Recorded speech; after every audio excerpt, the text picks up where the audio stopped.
J'étais dans leur jardin, aidant à planter un potager pour les enfants, quand ma belle-fille a dit à voix haute: « Pourquoi est-elle encore là? N'a-t-elle pas de vie ?» Mon fils a ri et a dit: « Elle pense qu'elle aide. » J'ai creusé un dernier trou. Ce que j'y ai enterré reviendrait d'une manière à laquelle il ne s'attendait jamais. J'ai 62 ans. J'ai travaillé dur toute ma vie. Je n'ai jamais eu un grand poste, jamais vraiment gagné d'argent, mais j'ai élevé mon fils seul après que son père nous a quittés quand il était petit. Je faisais des doubles gardes dans un restaurant, nettoyais des chambres de motel et vendais de l'artisanat au marché aux puces le week-end pour qu'il puisse faire ses études. Il était tout mon monde. J'ai tout abandonné pour lui, pas de vacances, pas de rendez-vous amoureux. Je n'ai même pas acheté de nouveaux vêtements pendant 10 ans pour qu'il puisse avoir des chaussures décentes. Il est entré à Purdue.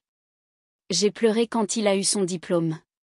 Il y a rencontré une fille nommée Stéphanie. Je n'étais pas sûre d'elle dès le début. Elle avait toujours l'air de jouer la gentille devant les autres, froide en privé, mais j'ai gardé le silence. Je ne voulais pas être cette mère-là. Ils se sont mariés à Indianapolis et ont emménagé dans une belle maison à Noblesville, 2 enfants, un bon travail dans la technologie pour lui.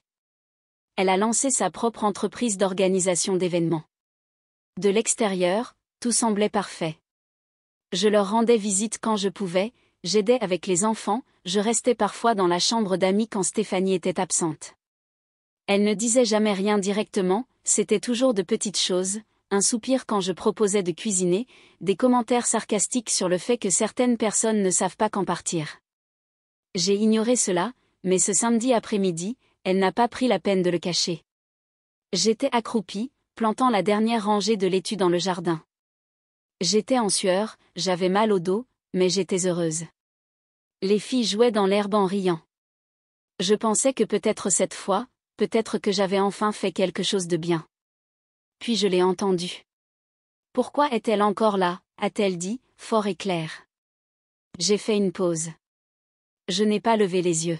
« N'a-t-elle pas de vie ?» a-t-elle répété. Puis mon fils a ri. Elle pense qu'elle aide. Il se tenait sur la terrasse, des verres de vin à la main, me regardant droit dans les yeux comme si j'étais une blague, comme si j'étais un chien errant qui ne voulait pas partir. J'ai gardé un visage impassible. J'ai fini de tasser la terre sur la dernière plante, mais quelque chose en moi a changé. J'avais été ignorée, méprisée, piétinée pendant des années. J'étais restée silencieuse trop longtemps, mais pas cette fois. Avant de partir, j'ai creusé un autre trou, juste à côté de la clôture du fond. Cela ressemblait à une autre partie du jardin. J'ai même planté quelques herbes par-dessus pour que cela paraisse naturel, mais sous la terre, j'ai enterré un bocal maçonne. À l'intérieur de ce bocal se trouvait une clé USB, et sur cette clé, tout ce que j'avais collecté au cours des derniers mois. Parce que voilà le truc, j'avais vu venir le coup. Je sentais le changement depuis un moment. Stéphanie a commencé à me repousser de plus en plus, changeant les plans sans me le dire, ignorant mes appels, oubliant, accidentellement, de m'inclure dans les groupes de discussion familiaux. Et mon fils, il la suivait, ou pire, la défendait. Alors j'ai commencé à sauvegarder des choses, des textos de Stéphanie qui étaient carrément cruels, des messages vocaux où elle se moquait de moi à quelqu'un d'autre, ne réalisant pas que j'étais à l'autre bout du fil, des captures d'écran de publications qu'elle faisait en ligne, se plaignant passivement-agressivement de sa belle-mère collante. J'avais aussi un dossier avec des reçus, pas des reçus métaphoriques, de vrais reçus parce qu'à Thanksgiving dernier, elle avait utilisé mon numéro de sécurité sociale pour ouvrir une carte de crédit de grand magasin à mon nom. Je l'ai découvert quand une facture est arrivée à mon appartement en janvier. Je n'ai rien dit. J'avais peur, j'étais embarrassée, mais je l'ai imprimé et sauvegardé. J'ai fait une copie de tout et l'ai mise sur cette clé USB. J'ai même ajouté des photos que j'avais prises de bleu sur les bras des enfants. Une fois, j'ai vu une ecchymose sur la jambe de la fille aînée. Stéphanie a dit qu'elle était tombée dans les escaliers, mais cela ne me semblait pas être ça. Je ne savais pas trop quoi en faire au début, mais quand ils se sont moqués de moi comme ça, comme si j'étais un déchet, j'ai su que j'avais planté quelque chose de bien plus gros que des légumes. Après mon départ, je n'ai ni appelé ni envoyé de texto pendant une semaine. Eux non plus. J'ai fait comme si tout allait bien, mais j'ai commencé à mettre mon plan en place. Je savais que si je les confrontais directement, ils déformeraient les choses, me feraient passer pour folle, alors j'ai commencé petit. J'ai envoyé des signalements anonymes au service de protection de l'enfance, SPE. Rien d'extrême, juste assez pour m'assurer que quelqu'un vérifie les enfants. Je ne voulais pas mentir, je voulais juste que quelqu'un d'autre voie ce que je voyais. Puis j'ai contacté un avocat. C'était un ami de quelqu'un pour qui j'avais fait le ménage il y a des années. Je lui ai parlé de l'usurpation d'identité. Il m'a aidé à déposer une plainte. Il m'a dit quoi faire ensuite. Puis je me suis envoyé une copie de la clé USB par courrier recommandé, pour qu'il y ait une trace, au cas où j'en aurais besoin. Stéphanie n'avait aucune idée que je surveillais. Elle pensait que j'étais juste la belle-mère pathétique qui ne savait pas quand s'arrêter. Elle était sur le point de découvrir à quel point elle avait tort. Environ 2 semaines après ce jour dans le jardin, j'ai reçu un texto de mon fils, la première fois qu'il m'envoyait un message depuis. « Salut, pas de nouvelles de toi, ça va ?» Je n'ai pas répondu, pas tout de suite. Plus tard dans la nuit, j'ai posté une photo dans le groupe de discussion familiale, juste une vieille photo de moi tenant les filles aux eaux l'été dernier. Rien de suspect, mais c'était un appât. Stéphanie a répondu la première. Jolie photo. J'espère que tout va bien. Puis j'ai envoyé un autre message, juste une ligne. Certaines choses enterrées dans le jardin deviennent plus fortes avec le temps. Personne n'a répondu. Le lendemain, j'ai reçu un appel de mon fils. Maman, dit-il, ça va? Ce message, qu'est-ce qui se passe? Je pouvais entendre la tension dans sa voix. Il était nerveux. Il avait de quoi? Je n'ai pas répondu à sa question. J'ai juste dit, je vais bien. Je voulais juste te dire que j'ai fait un peu de ménage de printemps. J'ai trouvé beaucoup de choses que j'avais oublié avoir gardées. Il a fait une pause. Qu'est-ce que tu veux dire? Je veux dire, dis-je, que certaines personnes ne devraient vraiment pas voler leur famille, surtout pas leur identité. Il y eut un silence. Tu parles de la carte? Stéphanie a expliqué qu'elle allait te faire une surprise pour Noël. Et elle s'est acheté un sac à main à 700 $, ai-je lancé. Ne m'insulte pas, il n'a pas discuté. Il ne s'est pas excusé non plus. Il a juste dit, laisse-moi lui parler. J'ai raccroché. 3 jours plus tard, ma boîte aux lettres a été arrachée. Pas juste ouverte, arrachée de ses gonds, le courrier éparpillé dans la rue. J'ai déposé une plainte à la police, mais cela n'a rien donné. Je sais qui l'a fait. Elle voulait savoir si j'avais posté quelque chose d'important. Elle était trop tard. À ce moment-là, j'avais déjà remis une enveloppe scellée à mon avocat, une autre copie du contenu de la clé USB et j'en avais envoyé une 3e à une ligne d'information locale, anonymement. Je ne jouais plus. Le lendemain matin, j'ai reçu un email de l'école de ma petite fille aînée. Ils voulaient me rencontrer. Je ne m'étais jamais inscrite comme contact d'urgence, je savais mieux, mais apparemment, lors d'un des contrôles de bien-être de routine de l'école, ma petite fille avait mentionné quelque chose à propos de « maman qui crie quand elle boit le truc rouge ». Je me suis présentée à la réunion, assise en face d'un conseiller scolaire et d'une assistante sociale. Ils avaient des questions. Je n'ai pas menti. Je leur ai dit que j'avais vu des bleus. Je leur ai parlé de la consommation d'alcool de Stéphanie pendant la journée, de la fois où je suis arrivée et où j'ai trouvé le bébé dans une couche sale, en pleurs, pendant que Stéphanie dormait avec une bouteille de vin ouverte à côté d'elle. Je leur ai tout donné. Ce soir-là, il est venu à mon appartement. Il n'a pas frappé, il a juste cogné à la porte assez fort pour que ma voisine jette un œil à travers ses stores. J'ai ouvert. « Qu'est-ce que tu fais, bon sang » dit-il, le visage rouge, les yeux injectés de sang, il ne s'était pas rasé. Il avait l'air épuisé. « Tu as appelé les SPE. Tu as parlé à l'école. » « J'ai protégé tes enfants, dis-je, aussi calmement que possible.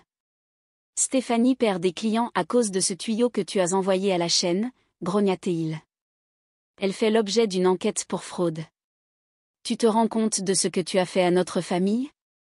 Tu veux dire ce que vous deux avez fait à la vôtre, demandai-je. Je t'ai donné une chance de réparer les choses. Tu t'es moqué de moi. Il s'est avancé vers moi. Je n'ai pas bougé. Tu crois que tu vas m'enlever mes enfants, dit-il, à voix basse. Je n'essaie pas de les enlever, dis-je. J'essaie de m'assurer qu'ils sont en sécurité. Il a secoué la tête. Tu penses toujours tout savoir mieux que tout le monde. Tu ne lui as jamais fait confiance. Tu ne m'as jamais fait confiance. Il s'est retourné et est parti. Je l'ai regardé s'éloigner, et ça m'a fait plus mal que je ne le pensais, mais je savais maintenant. J'avais gardé l'image du fils que je pensais avoir élevé. Ce garçon avait disparu, et l'homme qui restait était devenu un étranger. Une semaine s'est écoulée. Je n'ai pas eu de nouvelles d'eux, pas un appel, pas un texto. J'ai supposé qu'il s'agitait, essayant de limiter les dégâts. Puis, de nulle part, j'ai reçu un appel de Denise. C'est la sœur aînée de Stéphanie. Nous ne nous étions rencontrés que quelques fois, mariage, anniversaire. Elle avait toujours été polie avec moi, distante mais polie. Puis-je passer, demanda-t-elle. 1 heure plus tard, elle s'est présentée à ma porte avec une enveloppe Kraft. Elle s'est assise sur mon canapé, n'a même pas demandé de café.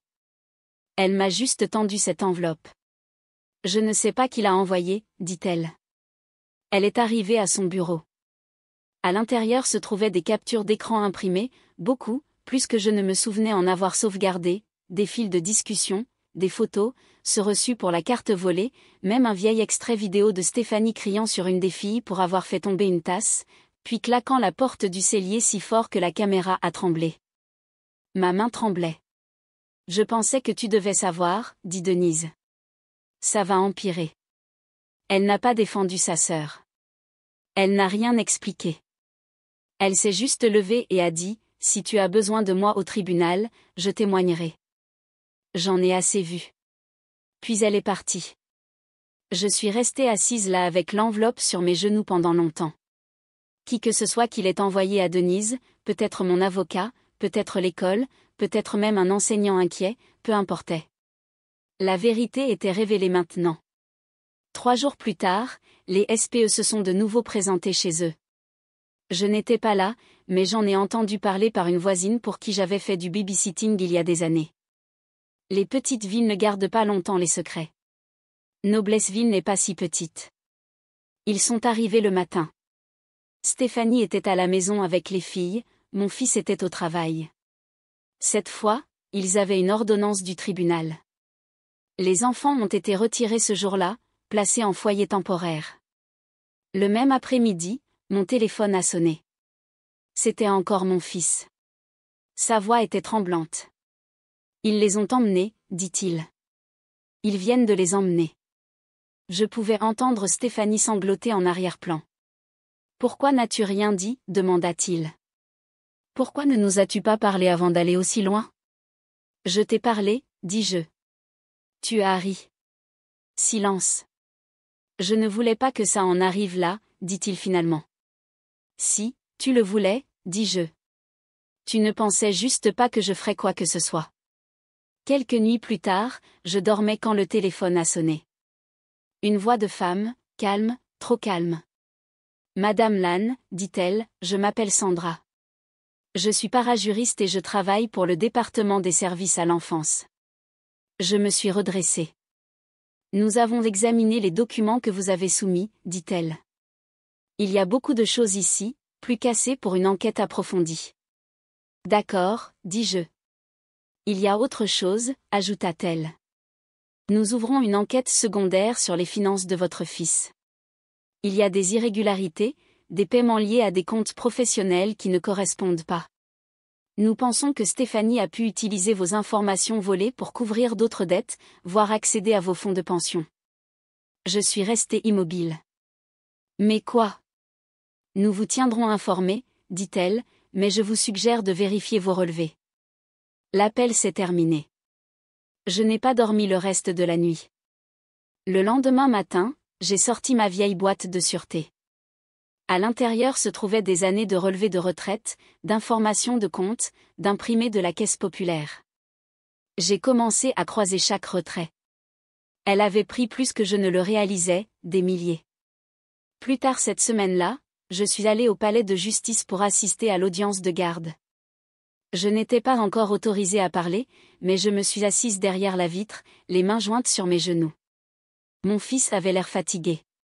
Stéphanie avait l'air dévastée, pas de maquillage, les cheveux en désordre, pâle. Le juge a lu les rapports, les photos, les témoignages vidéo de l'école, des voisins, de Denise. La femme du département des services à l'enfance a parlé ensuite. Puis le juge s'est tourné vers eux. Il ne s'agit plus seulement de négligence, dit-il. Il s'agit de fraude, d'usurpation d'identité, de mise en danger d'enfants. C'est une tendance, pas une erreur. J'ai vu mon fils baisser la tête. Stéphanie s'est effondrée en larmes. Pas de simples larmes, des pleurets, les épaules secouées. Son avocat a dû la retenir pour qu'elle ne parle pas à tort et à travers. Le juge n'a pas accordé la garde, pas à eux, mais il ne me l'a pas accordé non plus, pas encore. Ils avaient besoin de plus de temps pour enquêter. À l'extérieur de la salle d'audience, mon fils est passé devant moi sans un mot. Stéphanie ne voulait même pas me regarder. Et même si j'aurais dû me sentir satisfaite, ce n'était pas le cas. Pas encore. Parce que la vraie vengeance n'avait même pas commencé, pas avant qu'ils ne perdent la seule chose qu'ils pensaient contrôler pour toujours, leur avenir. Il a fallu 3 mois pour que l'audience finale soit programmée. Au cours de ces 3 mois, beaucoup de choses ont changé. Stéphanie a été inculpée de multiples chefs d'accusation d'usurpation d'identité et de fraude financière. Elle avait utilisé non seulement mon identité, mais aussi celle de sa sœur Denise, ouvert des cartes, accumulé des dettes, puis essayé de simuler des plans de paiement. Elle avait vidé 14 000 $ d'un ancien compte de pension à moi dont je ne savais même pas qu'elle avait accès. Elle a d'abord plaidé non coupable, puis a changé après que les preuves ont commencé à s'accumuler. Son avocat a poussé pour un accord de plaidoyer. Elle a fini avec une probation, des amendes, une cure de désintoxication obligatoire et une restitution financière complète. Elle a pleuré au tribunal. Elle a dit qu'elle ne voulait blesser personne, mais personne n'a applaudi sa performance cette fois. Mon fils n'est pas venu à son audience. Il avait ses propres problèmes. Il s'est avéré qu'il savait certaines des choses que Stéphanie faisait. Pas tout, mais assez. Il l'a laissé ouvrir ses comptes à mon nom parce qu'elle avait dit qu'elle les rembourserait, et il ne l'a pas signalé, ne l'a pas arrêté. Cela a fait de lui un complice. Il a perdu son emploi la même semaine. Son entreprise avait vu le reportage, celui qui avait diffusé un segment discret utilisant les tuyaux anonymes que j'avais envoyés à la chaîne locale. Rien de majeur, mais assez pour que les RH aient peur. Il a essayé de se battre, mais ils avaient déjà décidé. Au moment de l'audience de garde, mon fils et Stéphanie vivaient séparément, tous deux au chômage, tous deux se démenant pour éviter la prison, tous deux perdant leur image de famille, heureuse et bien organisée. Et les enfants ? Ils ont été placés en foyer temporaire chez une famille d'accueil qui avait déjà travaillé avec l'école, des gens adorables. Je les ai rencontrés plusieurs fois, lors de visites supervisées. Les filles étaient calmes au début, effrayées, renfermées, mais ensuite elles ont commencé à s'ouvrir. Ma petite fille aînée m'a demandé, « Allons-nous devoir retourner chez maman et papa ?» J'ai dit, « Pas si je peux l'éviter. » Elle a souri pour la première fois depuis des semaines. La salle d'audience était bondée pour l'audience finale, plus que ce à quoi je m'attendais, le conseiller scolaire, quelques voisins, même Denise est venue. Mon fils était assis à droite, Stéphanie à gauche. Ils ne se regardaient pas, ni moi. J'ai pris la parole quand le juge m'a appelé. J'ai dit la vérité, pas seulement sur les mauvais traitements et la fraude, mais aussi sur ma propre part de responsabilité. J'ai dit au tribunal que j'avais ignoré les signes, que je les avais laissés me traiter comme si je n'avais pas d'importance pendant des années, que je n'avais pas parlé assez tôt, que j'avais peur d'être exclue de leur vie alors j'ai laissé passer des choses que je n'aurais jamais dû.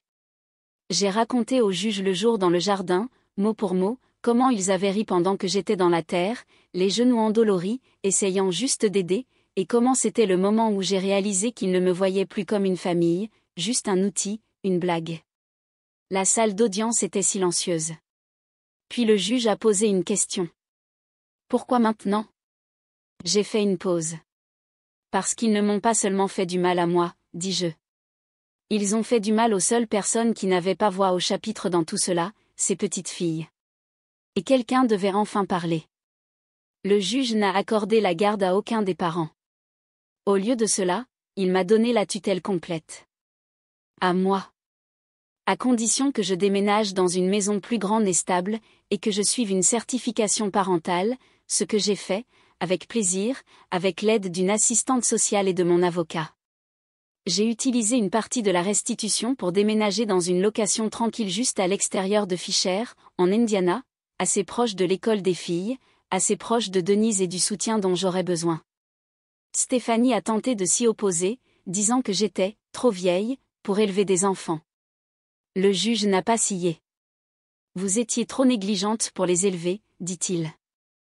Mon fils n'a rien dit, ne s'est pas battu. Il est juste resté assis là, la tête baissée, les mains tremblantes. Après la décision, il m'a suivi hors de la salle d'audience. Maman, dit-il, pouvons-nous parler ? Je me suis tournée vers lui. Tu as eu des années pour parler, dis-je, et tu les as gaspillées à te moquer de moi. Il ne m'a pas suivi après ça. Je ne l'ai pas revu depuis. Cela fait 1 an maintenant. Les filles vont mieux. La thérapie aide. La structure aussi. La sécurité aussi. Elles posent encore des questions sur leurs parents parfois, mais elles ne pleurent plus en le faisant, plus maintenant. Denise vient tous les week-ends. Elle m'aide avec les courses, emmène les filles faire du shopping, fait des gâteaux avec elles. Elle a dit que je lui avais donné une excuse pour enfin se libérer des mensonges de sa sœur. Je lui ai dit qu'elle m'avait donné de l'espoir alors que j'étais sur le point d'abandonner. Le jardin, nous l'avons reconstruit. Cette fois, j'ai laissé les filles choisir ce que nous avons planté, des fraises, des carottes, des tomates cerises, même des tournesols. La plus jeune aime les arroser avec un petit arrosoir bleu. Elle leur chante des chansons, et à moi aussi.